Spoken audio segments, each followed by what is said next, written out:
Hello and welcome back. Today we're going to talk about one of the most important sounds that you need to know if you want to sound natural in English. In fact, I would go so far as to, no matter what accent you're trying to work on, you need to be able to create this sound consistently if you want to be easy to be understood in English. Now, I'm going to go ahead and explain this at my natural rate of speech, but I realize that this is a video designed for people who English is not their first language.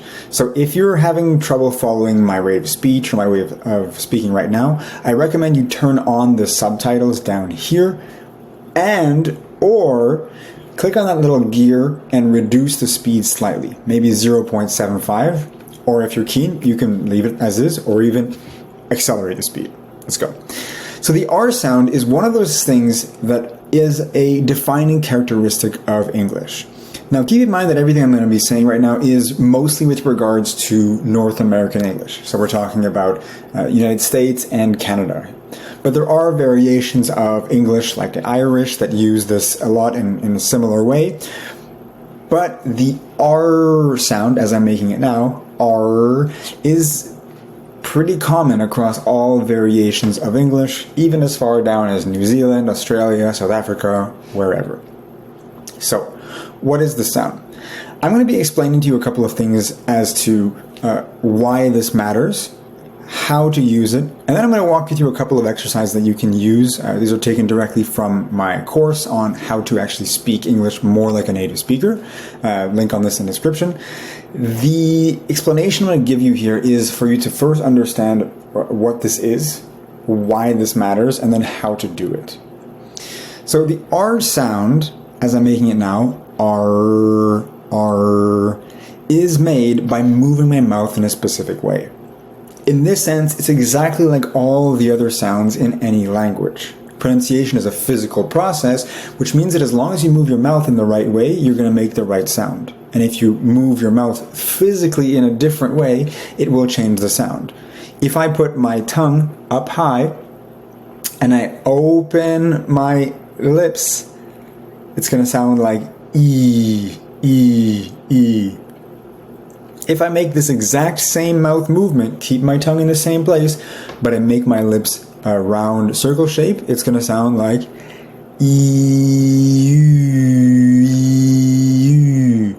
I am literally changing the shape of my face with the muscles I have and creating a different sound. So, if you've ever thought that you can't pronounce a certain sound, including the R sound, it's not because you're physically unable to, it's just because you haven't learned to move your mouth that way. If you have some kind of a physical accident or something that makes your mouth shaped differently, I'm sorry this video is not for you, except just by pure interest. So, the R sound is just a shape of your mouth that matches up to a certain way of speaking and a way of sounding. And this R sound is characteristic of all English in general, as well as a few other languages. So how do you actually do this?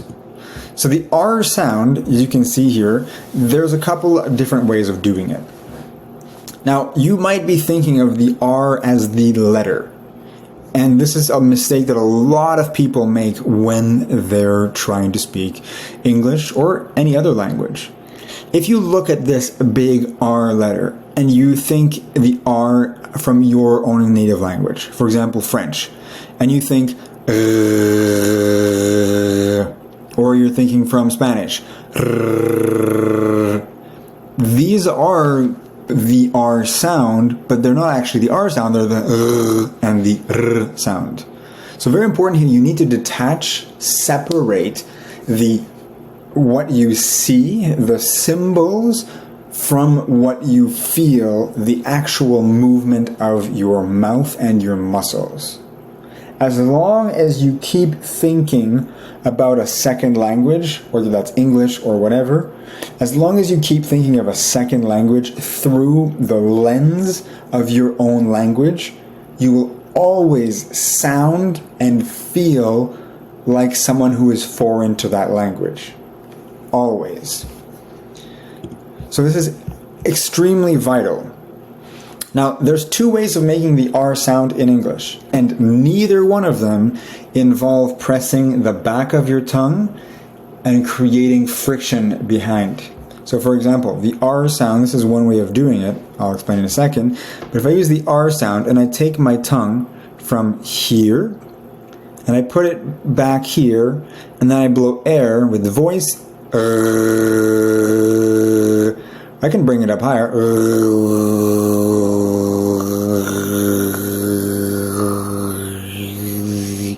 and by moving my tongue in the point of contact, I can create a strange, different variations of that sound based on where I'm doing this. And this might play into accents, but it'll still sound to speakers of, for example, French, it'll still sound like a sound. However, to English speakers, is something completely different. It's an ingredient that doesn't belong in the recipe at all. People might not even recognize it, and it's not English.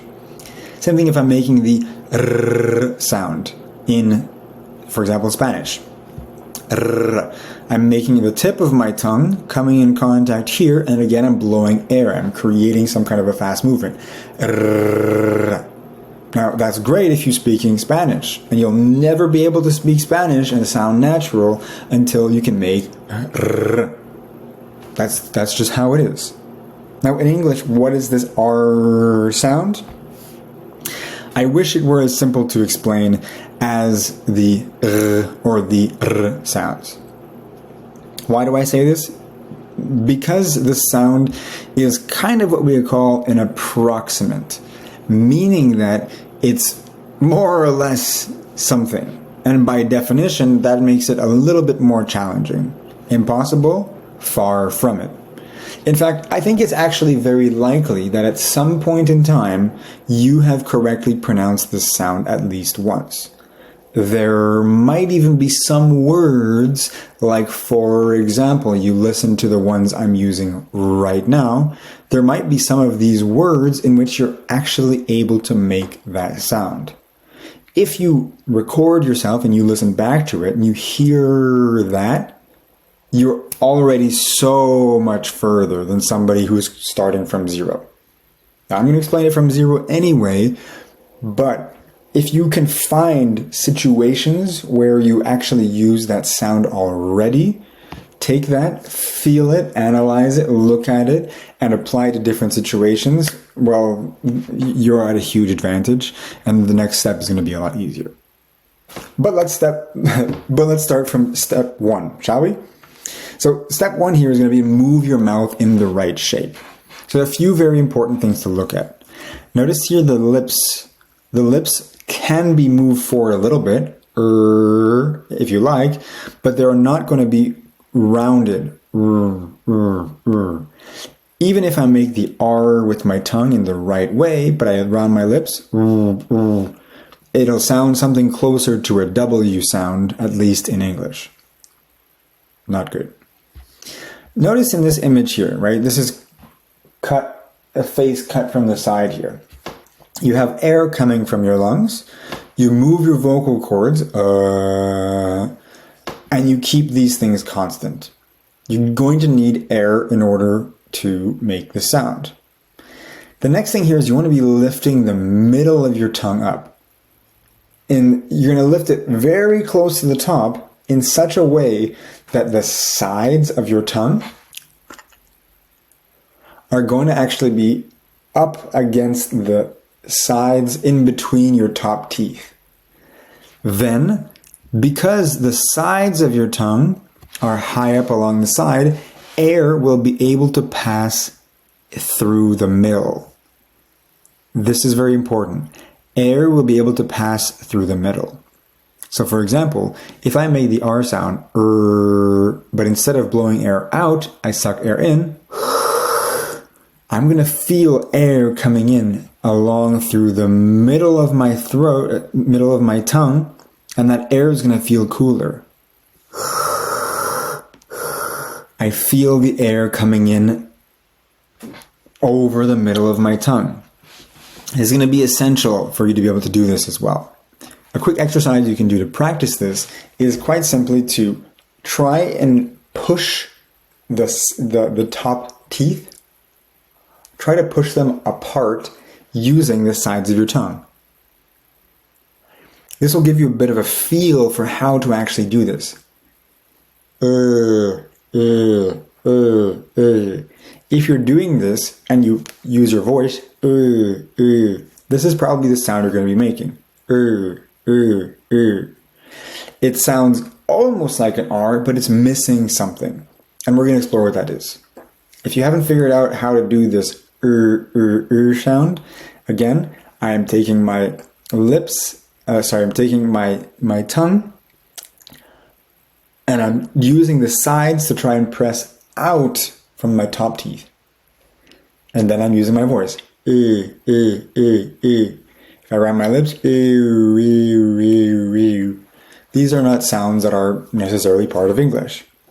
But then to make the R sound, in my case, what I'm doing is I'm slightly lifting the tip of my tongue. Not completely, only slightly. It's almost as though I was bunching the tongue back, and then I'm lifting the front slightly. You can kind of imagine a dog which is stretching, and you put the head up. Similar kind of a shape.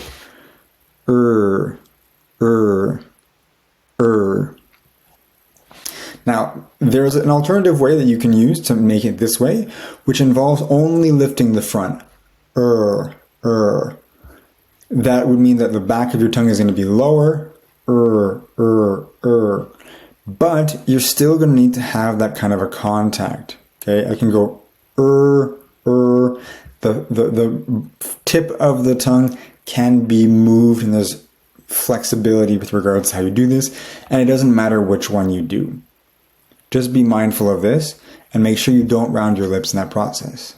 So once again, tongue towards the top, push out, and then use your voice. And then if you can lift or lower the tip of your tongue independently until you get the sound you want.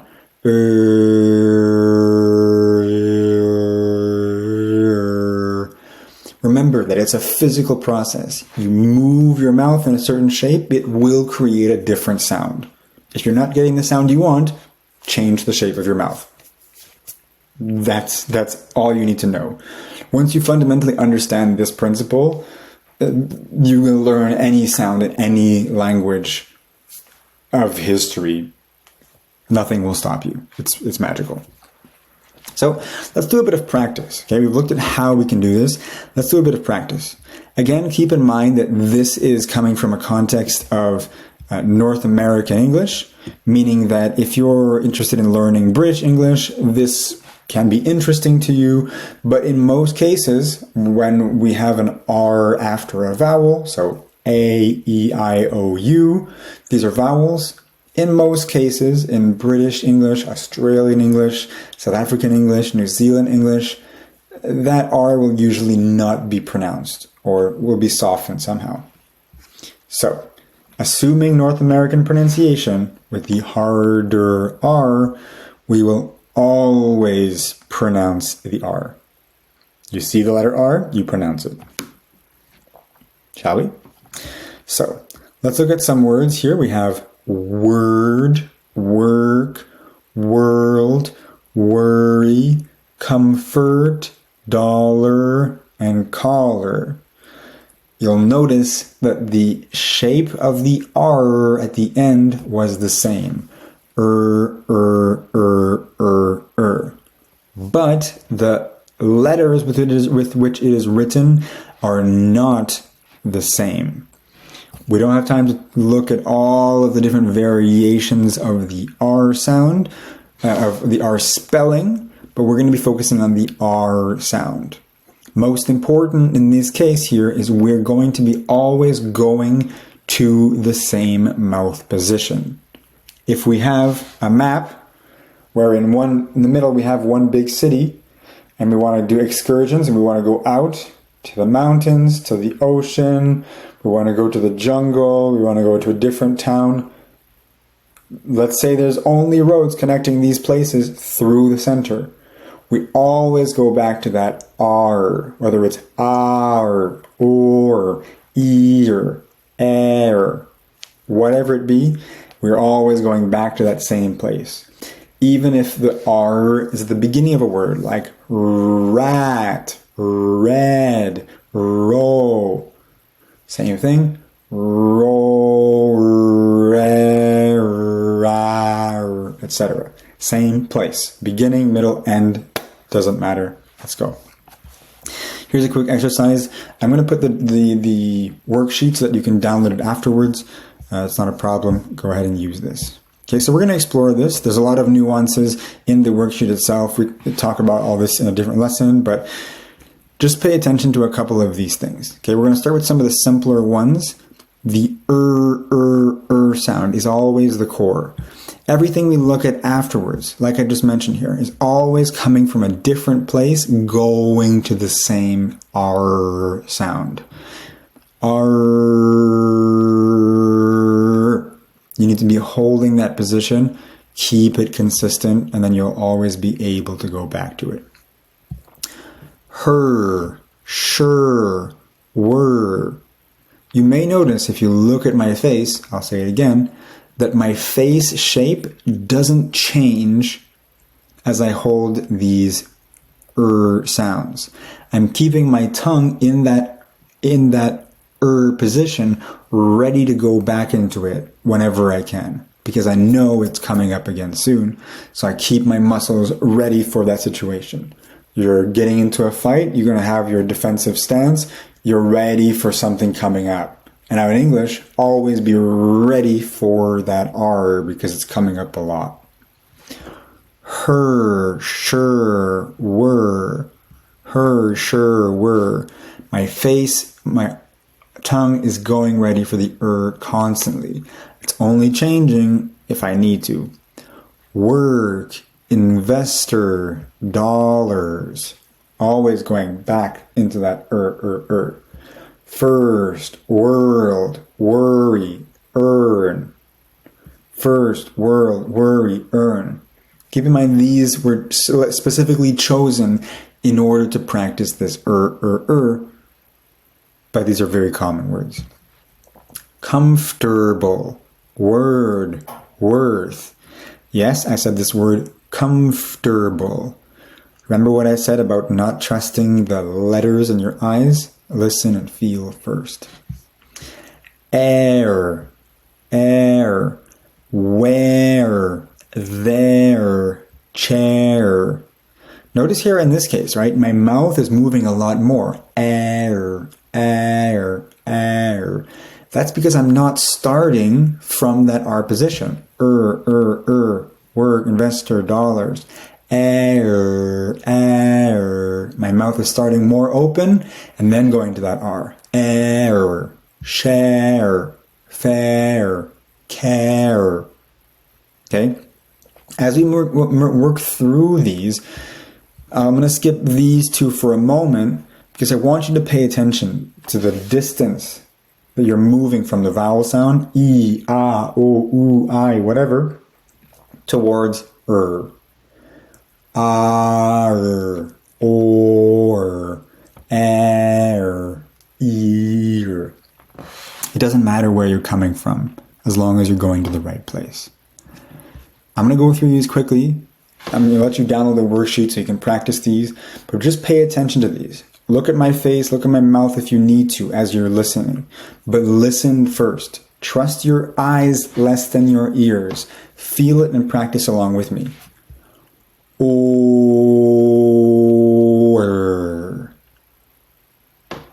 Split them up if you need to. Start with O, O, O, O, O.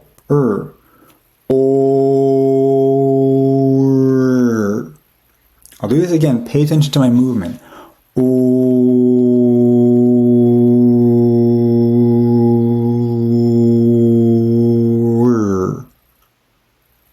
Perhaps Perhaps you saw this in my face. I was holding the O sound for a long time, and I moved my tongue, able to keep that O just until I physically made the tension in my tongue, pulling to the side to make the R sound. Or.